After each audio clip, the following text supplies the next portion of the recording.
Federación, su participación en el Congreso en esta actividad de reparación de víctimas. Vamos a ver de qué se trata. María Elena Guayasco se encuentra ahí en vivo. No les quiero hablar de la cantidad de millones que ya... María Jesús, buenos días. ¿Cómo está, El ministro Gustavo Adriancén se encuentra en un foro donde se está haciendo un balance de la implementación del plan de reparaciones en el marco de la política de Estado. Escuchemos al ministro.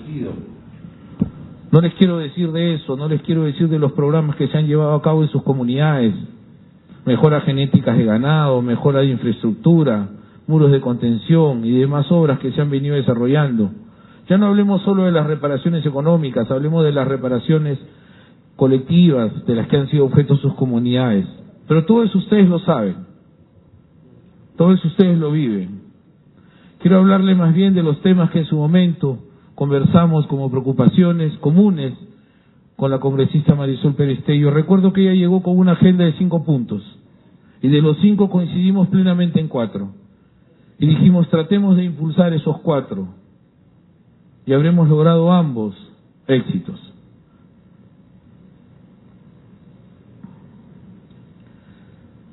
Hay un tema, y voy a empezar por el más difícil, para luego continuar con los demás. La cesión de derechos para las reparaciones en educación, modificación del artículo 18 del reglamento de la ley 28592. Tenemos informe favorable del Ministerio de Educación y saluda a su representante a través del PRONAVEC y está pendiente de ser agendado.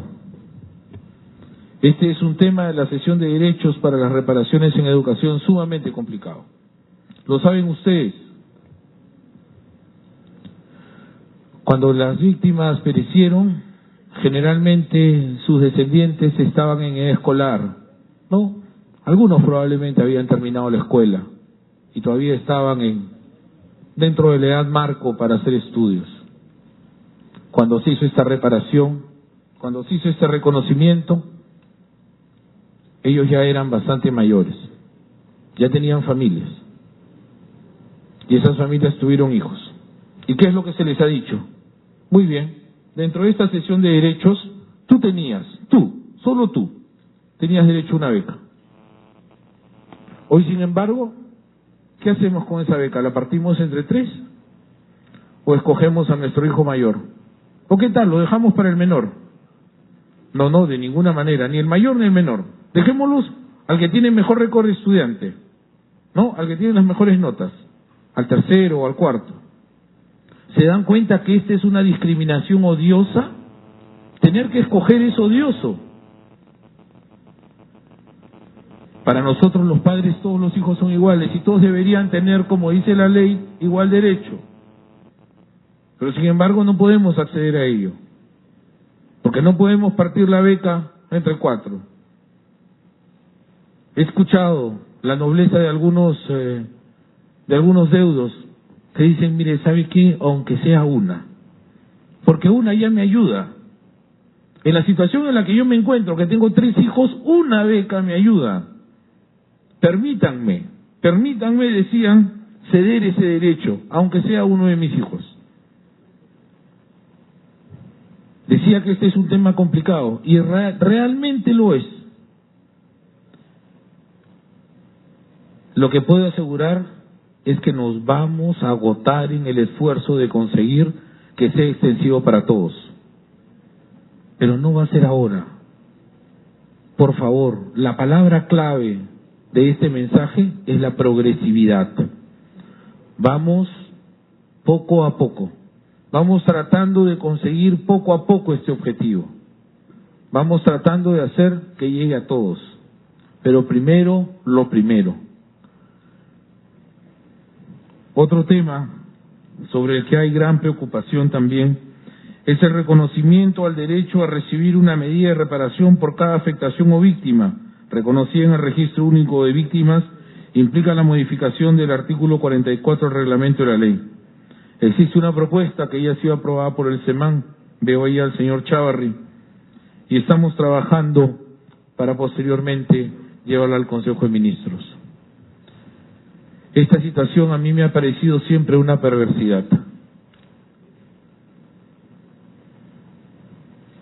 Si primero mi padre fue víctima, en el año 82, luego mi madre fue víctima en el año 85, luego mis hermanos fueron víctimas en el 87 y en el 88, una sola víctima, una sola reparación, por toda mi familia.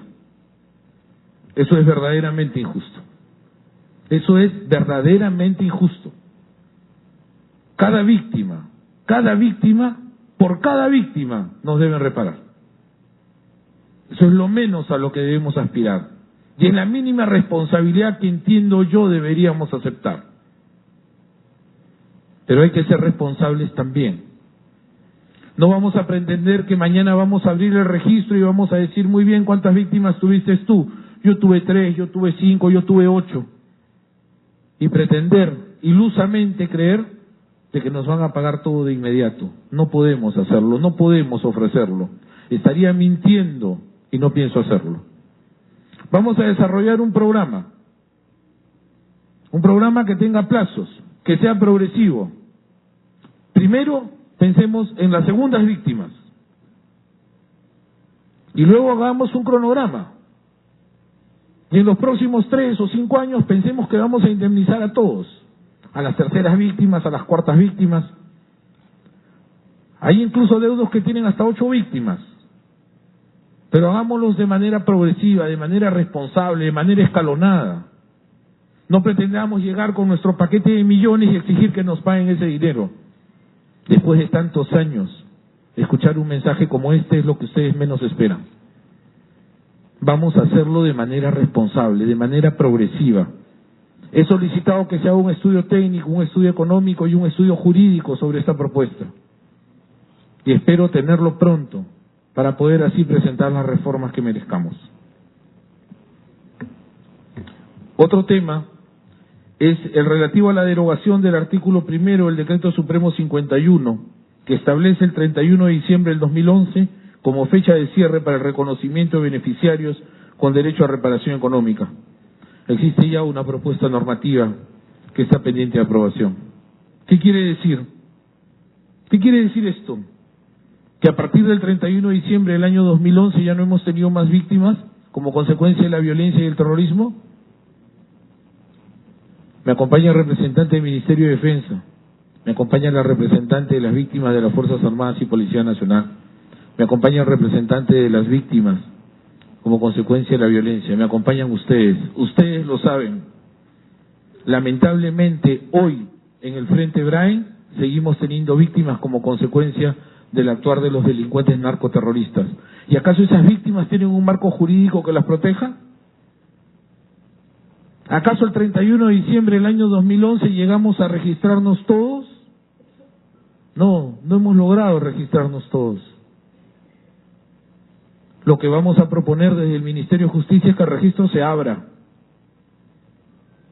Se abra porque esas nuevas víctimas también tienen derechos. Y también tenemos la obligación de protegerlos y defenderlos. La congresista Marisol Perestello había referido hace un momento que yo provengo del Ministerio de Defensa. Es cierto, yo he trabajado allí más de 3 años como procurador.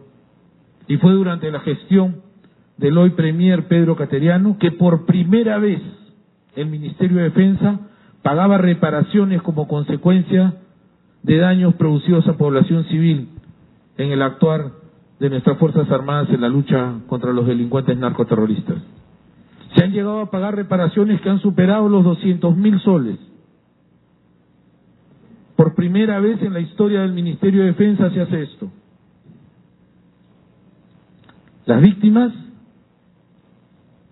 inocentes, tienen que ser necesariamente reparadas. Y nosotros entendemos esa como una responsabilidad del Estado, y por ello es que vamos a proponer formalmente la reforma del artículo 1 del Decreto Supremo 051-2011 PCM, con el propósito de ampliar la vigencia de inscripción para el reconocimiento de beneficiarios en el derecho a reparaciones económicas. Quiero decir además que nos encontramos en exceso comprometidos con la implementación de una política nacional de búsqueda, identificación y restitución de personas desaparecidas. Tenemos un proyecto de ley que se encuentra en estado de revisión. Tuve la la oportunidad de reunirme con los representantes de la Cruz Roja Internacional y escuchar de la labor que se había realizado cuando se elaboró el proyecto. Hace muy poco he recibido a los representantes del Comité de las Naciones Unidas para las Desapariciones Forzosas e Involuntarias. Este tema, que es un sucedáneo del tema de reparaciones, merece especial atención y cuidado. Nosotros entendemos que es imprescindible que todos los ciudadanos en el Perú accedan realmente al derecho a la verdad. Tenemos derecho a saber qué pasó. Tenemos derecho a saber cómo ocurrieron las cosas. Tenemos derecho a que el Estado dirija una búsqueda exhaustiva de los restos. Tenemos derecho a que el Estado dirija no solo una búsqueda, sino que además se encargue de la identificación y entrega posterior de los desaparecidos. La idea que nos impulsa tiene hoy un nuevo paradigma. Ya no es la persecución judicial y policíaca sancionadora. Queremos hoy día darle, como lo dijeron desde Cruz Roja Internacional, un enfoque humanitario. Eso es lo que deseamos. La congresista, con acierto, invitaba al perdón. Un perdón que sin duda es imprescindible para lograr la reconciliación nacional. Un perdón que nos va a permitir reconciliarnos. Y en un proceso de reparación, sin duda alguna, vamos a poder cerrar las heridas que el horror de la guerra nos produjo.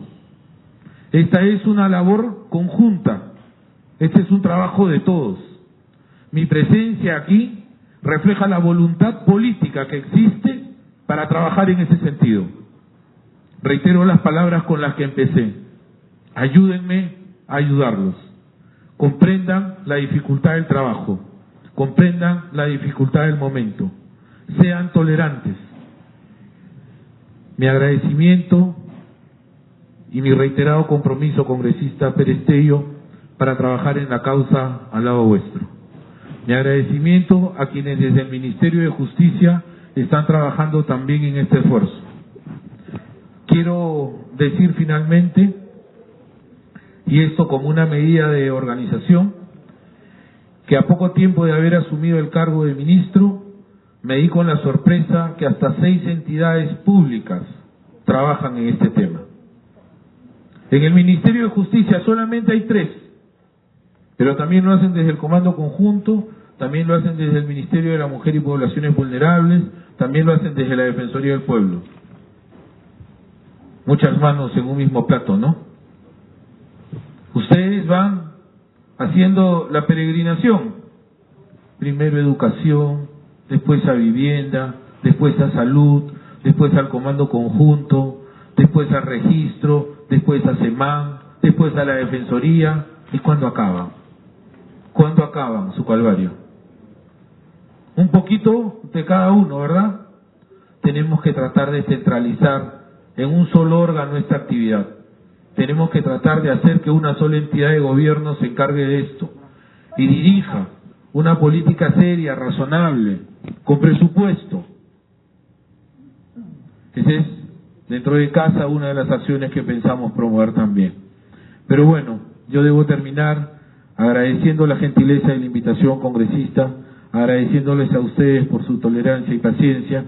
Yo me voy a tener que retirar, congresista, pero quedan aquí el señor Chávarri, a quien veo allá, queda también la señora Susana Cori y los demás funcionarios del Ministerio de Justicia. Por lo demás, yo voy a estar francamente agradecido que me hagan llegar las conclusiones del evento y desde ahí en adelante establecer una línea de comunicación permanente para poder acompañarlos. Muchas gracias. Bien, ha sido la presentación del ministro de Justicia, Gustavo Adriancén, en este foro que está organizando la congresista Marisol Pérez Tello sobre la implementación del plan de reparaciones en el marco de la política de Estado.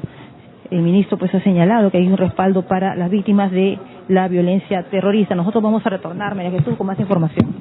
Muy bien, María Elena Guayasco, información entonces en vivo que recibimos desde el Congreso de la República a través de la señal de 7.3 Noticias, la información que necesitan.